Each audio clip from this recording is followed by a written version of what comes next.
Historia del cristianismo. Tomo 1, capítulo 2, el cumplimiento del tiempo. Pero cuando vino el cumplimiento del tiempo, Dios envió a su Hijo, nacido de mujer y nacido bajo la ley. Gálatas 4:4. Los primeros cristianos, Pablo entre ellos, no creían que el tiempo y el lugar del nacimiento de Jesús fueron dejados al azar.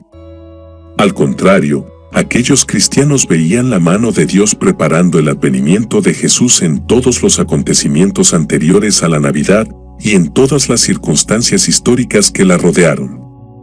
Lo mismo puede decirse del nacimiento de la Iglesia, que es el resultado de la obra de Jesús. Dios había preparado el camino para que los discípulos, una vez recibido el poder del Espíritu Santo, pudieran serle testigos en Jerusalén, en toda Judea, en Samaria y hasta lo último de la tierra. Hechos 1:8. Por lo tanto, la Iglesia nunca fue una comunidad desprovista de todo contacto con el mundo exterior. Los primeros cristianos eran judíos del siglo I, y fue como judíos del siglo I que escucharon y recibieron el Evangelio. Después la nueva fe se fue propagando, tanto entre los judíos que vivían fuera de Palestina como entre los gentiles que vivían en el Imperio Romano y aún fuera de él. En consecuencia, a fin de comprender la historia de la Iglesia en sus primeros siglos debemos primero echar una ojeada hacia el mundo en que esa Iglesia se desenvolvió. El judaísmo en Palestina. Palestina, la región en donde el cristianismo dio sus primeros pasos, ha sido siempre una tierra sufrida. En tiempos antiguos esto se debió principalmente a su posición geográfica, que la colocaba en la encrucijada de las dos grandes rutas comerciales que unían al Egipto con Mesopotamia y a Arabia con Asia Menor. A través de toda la historia del Antiguo Testamento, esta estrecha faja de terreno se vio codiciada e invadida, unas veces por el Egipto y otras por los grandes imperios que surgieron en la región de Mesopotamia y Persia. En el siglo IV a.C., con Alejandro y sus huestes macedonias, un nuevo contendiente entró en la arena. Al derrotar a los persas, Alejandro se hizo dueño de Palestina. Alejandro murió en el año 323 a.C. y siguieron entonces largos años de inestabilidad política. La dinastía de los Ptolomeos, fundada por uno de los generales de Alejandro, se posesionó del Egipto, mientras que los seleucos, de semejante origen, se hicieron dueños de Siria.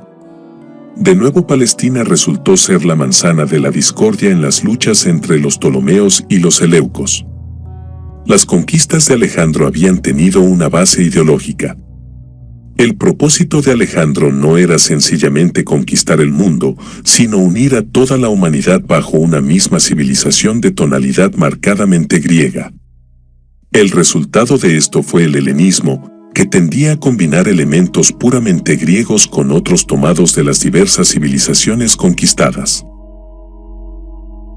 Aunque el carácter preciso del helenismo varió de región en región, en términos generales le dio a la cuenca oriental del Mediterráneo una unidad que sirvió primero a la expansión del Imperio Romano y después a la predicación del Evangelio. Pero para los judíos el helenismo no era una bendición. Puesto que parte de la ideología helenista consistía en equiparar y confundir los dioses de diversos pueblos, los judíos veían en el helenismo una seria amenaza a la fe en el Dios único de Israel. Por ello, la historia de Palestina desde la conquista de Alejandro hasta la destrucción de Jerusalén en el año 70 después de Cristo puede verse como el conflicto constante entre las presiones del helenismo por una parte y la fidelidad de los judíos a su Dios y sus tradiciones por otra.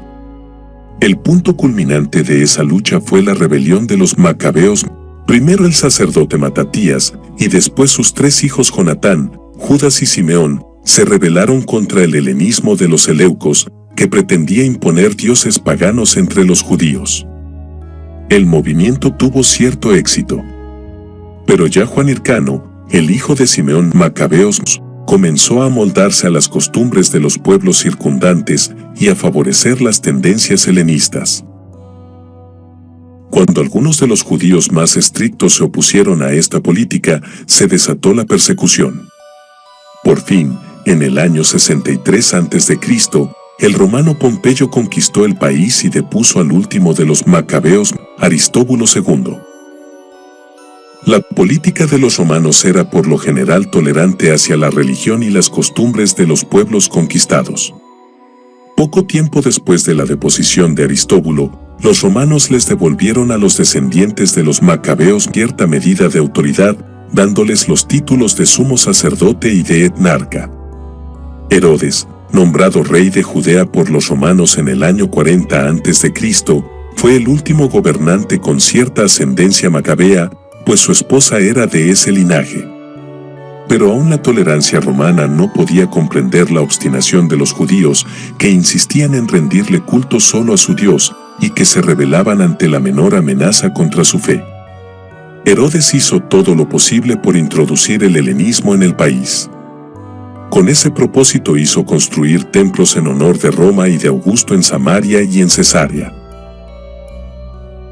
Pero cuando se atrevió a hacer colocar un águila de oro sobre la entrada del templo, los judíos se sublevaron, y Herodes tuvo que recurrir a la violencia.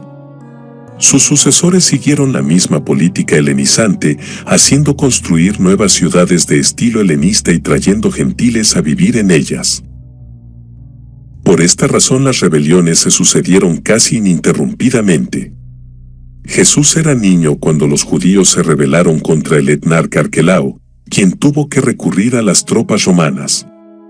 Esas tropas, al mando del general Varo, destruyeron la ciudad de Séforis, capital de Galilea y vecina de Nazaret, y crucificaron a 2000 judíos. Es a esta rebelión que se refiere Gamaliel al decir que se levantó Judas el Galileo en los días del censo y llevó en pos de sí a mucho pueblo, Hechos 5:37. El partido de los celotes, que se oponía tenazmente al régimen romano, siguió existiendo aún después de las atrocidades de Varo, y jugó un papel importante en la gran rebelión que estalló en el año 66 después de Cristo. Esa rebelión fue quizá la más violenta de todas, y a la postre llevó a la destrucción de Jerusalén en el año 70 después de Cristo, cuando el general y después emperador Tito conquistó la ciudad y derribó el templo. En medio de tales luchas y tentaciones, no ha de extrañarnos que el judaísmo se haya vuelto cada vez más legalista. Era necesario que el pueblo tuviese directrices claras acerca de cuál debería ser su conducta en diversas circunstancias. Los preceptos detallados de los fariseos no tenían el propósito de fomentar una religión puramente externa, aunque a veces hayan tenido ese resultado, sino más bien de aplicar la ley a las circunstancias en que el pueblo vivía día a día. Los fariseos eran el partido del pueblo, que no gozaba de las ventajas materiales acarreadas por el régimen romano y el helenismo.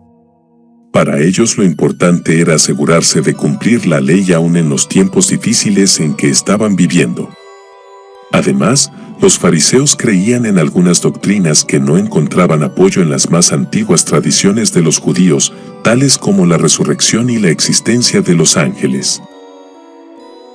Los saduceos, por su parte, eran el partido de la aristocracia, cuyos intereses le llevaban a colaborar con el régimen romano. Puesto que el sumo sacerdote pertenecía por lo general a esa clase social, el culto del templo ocupaba para los saduceos la posición central que la ley tenía para los fariseos. Además, aristócratas y conservadores como eran, los saduceos rechazaban las doctrinas de la resurrección y de la existencia de los ángeles, que según ellos eran meras innovaciones. Por lo tanto, debemos cuidarnos de no exagerar la oposición de Jesús y de los primeros cristianos al partido de los fariseos. De hecho, casi todos ellos estaban más cerca de los fariseos que de los saduceos. La razón por la que Jesús les criticó no es entonces que hayan sido malos judíos, sino que en su afán de cumplir la ley al pie de la letra se olvidaban a veces de los seres humanos para quienes la ley fue dada. Además de estos partidos, que ocupaban el centro de la escena religiosa, había otras sectas y bandos en el judaísmo del siglo I. Ya hemos mencionado a los celotes. Los esenios, a quienes muchos autores atribuyen los famosos rollos del Mar Muerto, eran un grupo de ideas puristas que se apartaba de todo contacto con el mundo de los gentiles a fin de mantener su pureza ritual. Según el historiador judío Josefo, estos esenios sostenían, además de las doctrinas tradicionales del judaísmo, ciertas doctrinas secretas que les estaba vedado revelar a quienes no eran miembros de su secta. Por otra parte, toda esta diversidad de tendencias, partidos y sectas no ha de eclipsar dos puntos fundamentales que todos los judíos sostenían en común: el monoteísmo ético y la esperanza escatológica. El monoteísmo ético sostenía que hay un solo Dios, y que este Dios requiere, aún más que el culto apropiado, la justicia entre los seres humanos. Los diversos partidos podían estar en desacuerdo con respecto a lo que esa justicia quería decir en términos concretos. Pero en cuanto a la necesidad de honrar al Dios único con la vida toda, todos concordaban. La esperanza escatológica era la otra nota común de la fe de Israel. Todos, desde los saduceos hasta los zelotes, guardaban la esperanza mesiánica y creían firmemente que el día llegaría cuando Dios intervendría en la historia para restaurar a Israel y cumplir sus promesas de un reino de paz y justicia. Algunos creían que su deber estaba en acelerar la llegada de ese día recurriendo a las armas. Otros decían que tales cosas debían dejarse exclusivamente en manos de Dios. Pero todos concordaban en su mirada dirigida hacia el futuro cuando se cumplirían las promesas de Dios. De todos estos grupos, el más apto para sobrevivir después de la destrucción del templo era el de los fariseos. En efecto, esta secta tenía sus raíces en la época del exilio, cuando los judíos no podían acudir al templo a adorar, y por tanto su fe se centraba en la ley. Durante los últimos siglos antes del advenimiento de Jesús, el número de los judíos que vivían en tierras lejanas había aumentado constantemente. Tales personas, que no podían visitar el templo sino en raras ocasiones, se veían obligadas a centrar su fe en la ley más bien que en el templo. En el año 70 después de Cristo, la destrucción de Jerusalén le dio el golpe de gracia al partido de los saduceos, y por tanto el judaísmo que el cristianismo ha conocido a través de casi toda su historia, así como el judaísmo que existe en nuestros días, viene de la tradición farisea. El judaísmo de la dispersión. Como hemos señalado anteriormente, durante los siglos que precedieron al advenimiento de Jesús hubo un número cada vez mayor de judíos que vivían fuera de Palestina. Algunos de estos judíos eran descendientes de los que habían ido al exilio en Babilonia, y por tanto en esa ciudad así como en toda la región de Mesopotamia y Persia había fuertes contingentes judíos. En el Imperio Romano, los judíos se habían esparcido por diversas circunstancias, y ya en el siglo I las colonias judías en Roma y en Alejandría eran numerosísimas. En casi todas las ciudades del Mediterráneo oriental había al menos una sinagoga. En el Egipto, se llegó hasta construir un templo alrededor del siglo VII a.C. en la ciudad de Elefantina, y hubo otro en el delta del Nilo en el siglo II a.C., pero por lo general estos judíos de la dispersión o de la diáspora, que así se les llamó, no construyeron templos en los cuales ofrecer sacrificios, sino más bien sinagogas en las que se estudiaban las escrituras. El judaísmo de la diáspora es de suma importancia para la historia de la Iglesia cristiana, pues fue a través de él, según veremos en el próximo capítulo, que más rápidamente se extendió la nueva fe por el Imperio Romano. Además, ese judaísmo le proporcionó a la Iglesia la traducción del Antiguo Testamento al griego, que fue uno de los principales vehículos de su propaganda religiosa. Este judaísmo se distinguía de su congénere en Palestina principalmente por dos características: su uso del idioma griego y su contacto inevitablemente mayor con la cultura helenista. En el siglo I eran muchos los judíos, aun en Palestina, que no usaban ya el antiguo idioma hebreo. Pero, mientras que en Palestina y en toda la región al oriente de ese país se hablaba el arameo, los judíos que se hallaban dispersos por todo el resto del Imperio Romano hablaban el griego. Tras las conquistas de Alejandro, el griego había venido a ser la lengua franca de la cuenca oriental del Mediterráneo. Judíos, egipcios, chipriotas y hasta romanos utilizaban el griego para comunicarse entre sí. En algunas regiones, especialmente en el Egipto, los judíos perdieron el uso de la lengua hebrea y fue necesario traducir sus escrituras al griego. Esa versión del Antiguo Testamento al griego recibe el nombre de Septuaginta, que se abrevia frecuentemente mediante el número romano LXX. Ese nombre y número le viene de una antigua leyenda según la cual el rey de Egipto, Ptolomeo Filadelfo, ordenó a 72 ancianos hebreos que tradujesen la Biblia independientemente y todos ellos produjeron traducciones idénticas entre sí. Al parecer, el propósito de esa leyenda era garantizar la autoridad de esta versión, que de hecho fue producida a través de varios siglos por traductores con distintos criterios, de modo que algunas porciones son excesivamente literales, mientras que otras se toman amplias libertades con el texto. En todo caso, la importancia de la Septuaginta fue enorme para la primitiva iglesia cristiana. Esta es la Biblia que cita la mayoría de los autores del Nuevo Testamento y ejerció una influencia indudable sobre la formación del vocabulario cristiano de los primeros siglos. Además, cuando aquellos primeros creyentes se derramaron por todo el imperio con el mensaje del Evangelio, encontraron en la Septuaginta un instrumento útil para su propaganda. De hecho, el uso que los cristianos hicieron de la Septuaginta fue tal y tan efectivo que los judíos se vieron obligados a producir nuevas versiones, como la de Aquila, y a dejar a los cristianos en posesión de la Septuaginta. La otra marca distintiva del judaísmo de la dispersión fue su inevitable contacto con la cultura helenista. En cierto sentido, podría decirse que la Septuaginta es también resultado de esta situación. En todo caso, resulta claro que los judíos de la dispersión no podían sustraerse al contacto con los gentiles, como podían hacerlo en cierta medida sus correligionarios de Palestina.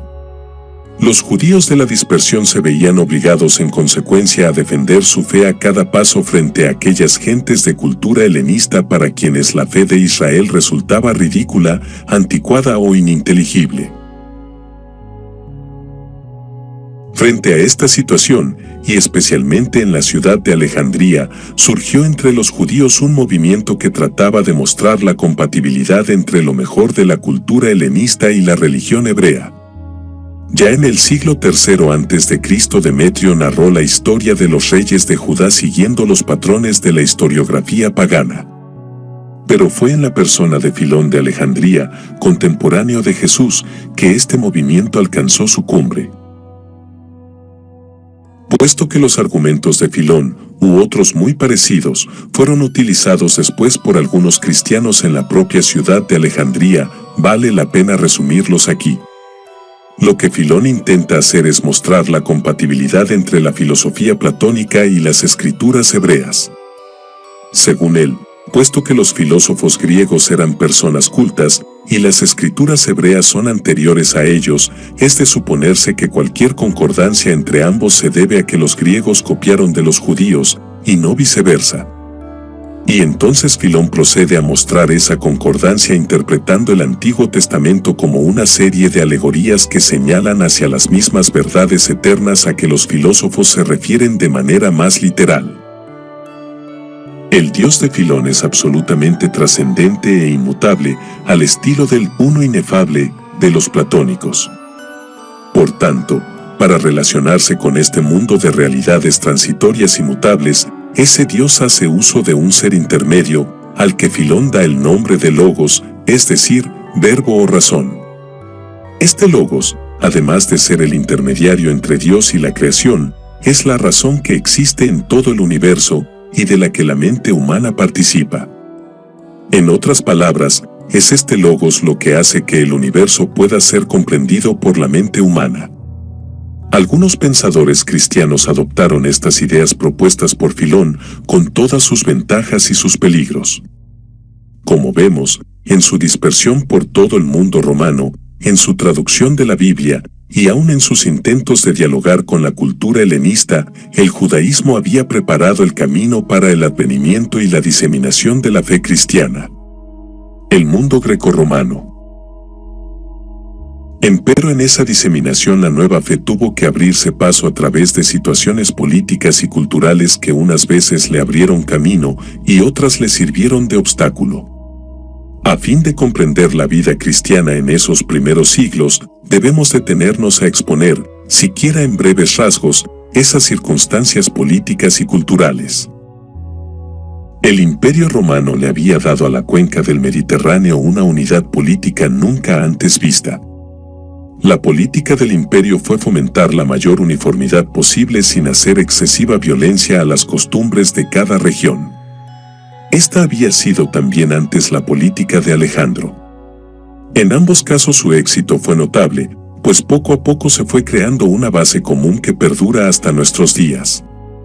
Esa base común, tanto en lo político como en lo cultural, fue de enorme importancia para el cristianismo de los primeros siglos. La unidad política de la cuenca del Mediterráneo les permitió a los primeros cristianos viajar de un lugar a otro sin temor de verse envueltos en guerras o asaltos. De hecho, al leer acerca de los viajes de Pablo vemos que el gran peligro de la navegación en esa época era el mal tiempo. Unos siglos antes, los piratas que infestaban el Mediterráneo eran de temerse mucho más que cualquier tempestad.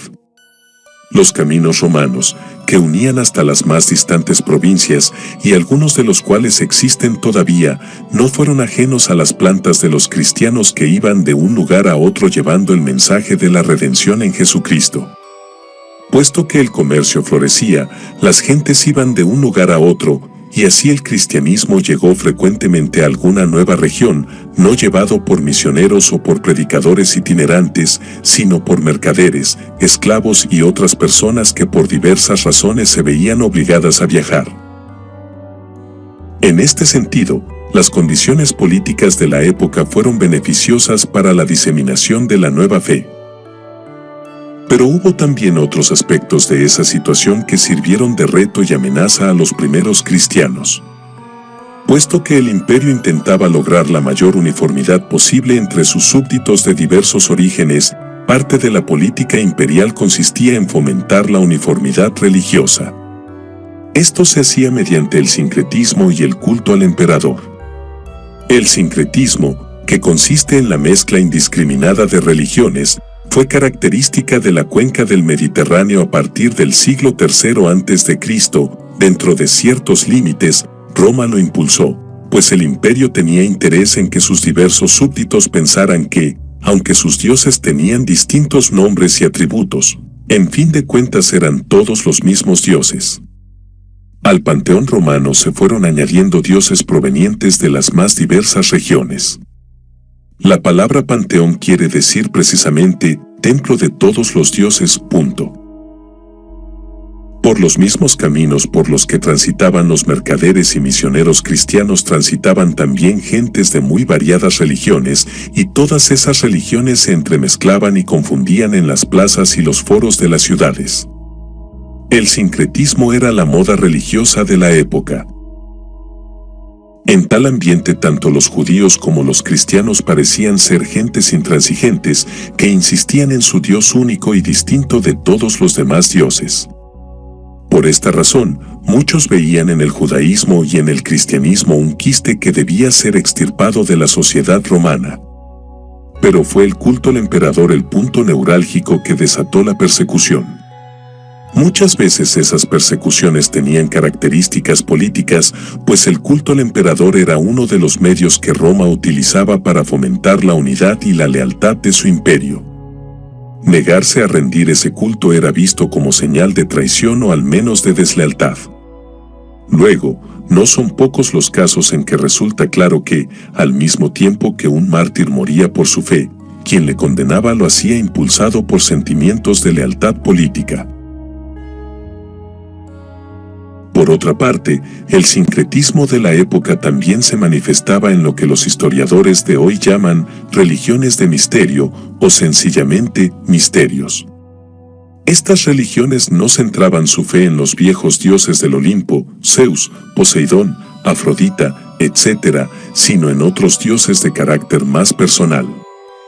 En los siglos anteriores, antes que se desatara el espíritu sincretista y cosmopolita, cada cual era devoto de los dioses del país en que había nacido.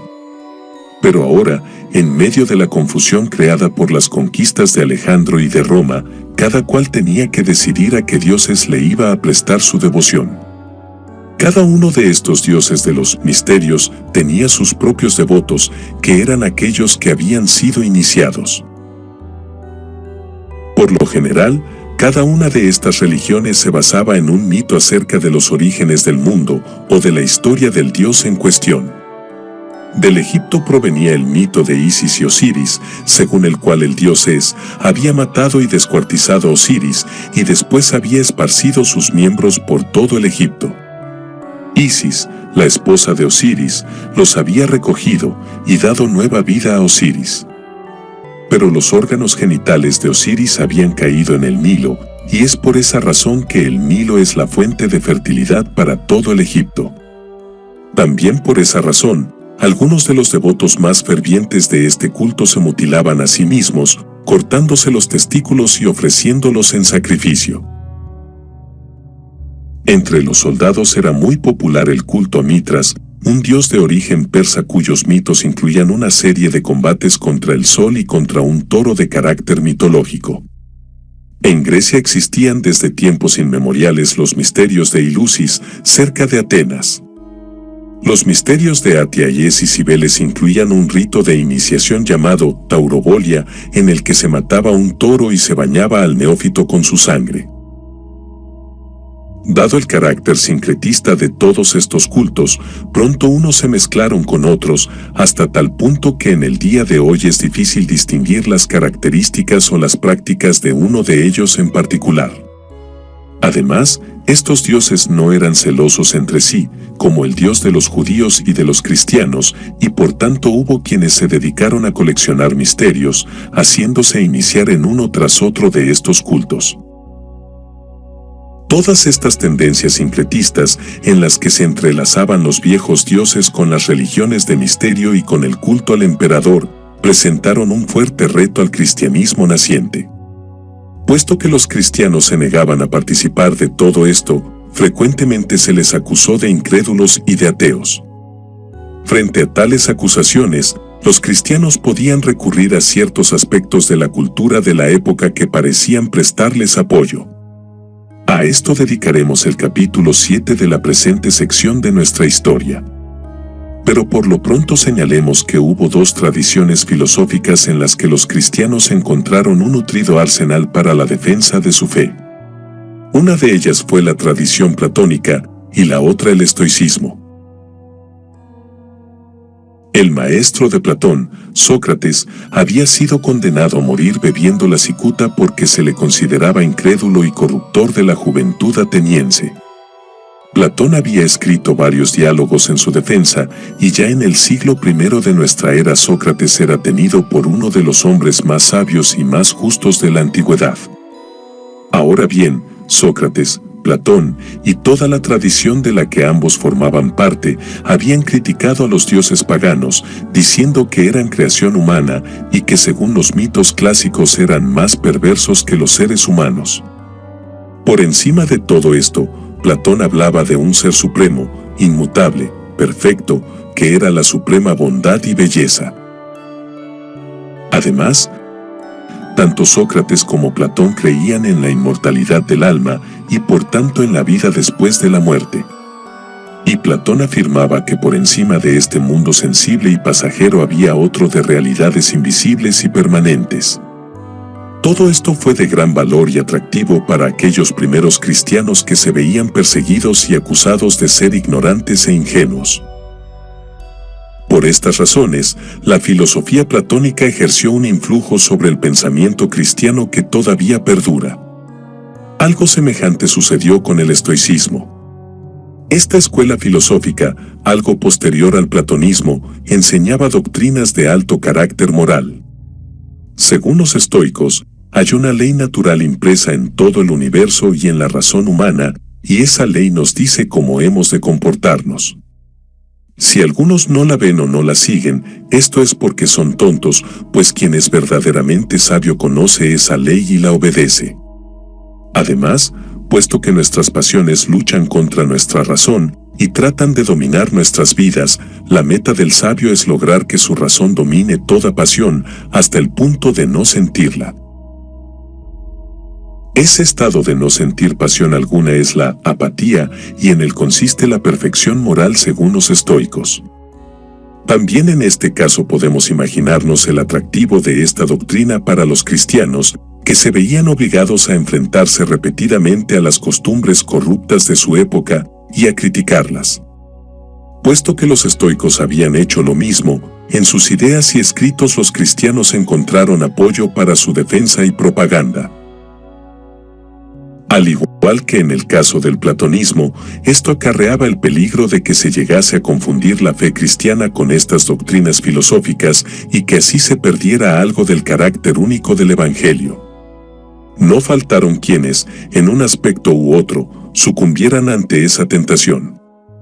Pero ello no ha de ocultarnos el gran valor que estas doctrinas tuvieron en la primera expansión del cristianismo. Según el apóstol Pablo, el cristianismo penetró en el mundo cuando vino el cumplimiento del tiempo. Quizá alguno podría entender esto en el sentido de que Dios les facilitó el camino a aquellos primeros cristianos. Y no cabe duda de que mucho de lo que estaba teniendo lugar en el siglo I facilitó el avance de la nueva fe. Pero también es cierto que esos mismos acontecimientos le planteaban a la Iglesia difíciles retos que exigían enorme valor y audacia. El cumplimiento del tiempo no quiere decir que el mundo estuviera listo a hacerse cristiano, como una fruta madura pronta a caer del árbol, sino que quiere decir, más bien que, en los designios inescrutables de Dios, había llegado el momento de enviar al Hijo al mundo a sufrir muerte de cruz, y de esparcir a los discípulos por ese mismo mundo para dar ellos también costoso testimonio de su fe en el crucificado. Historia del cristianismo, 1994. Justo L. González.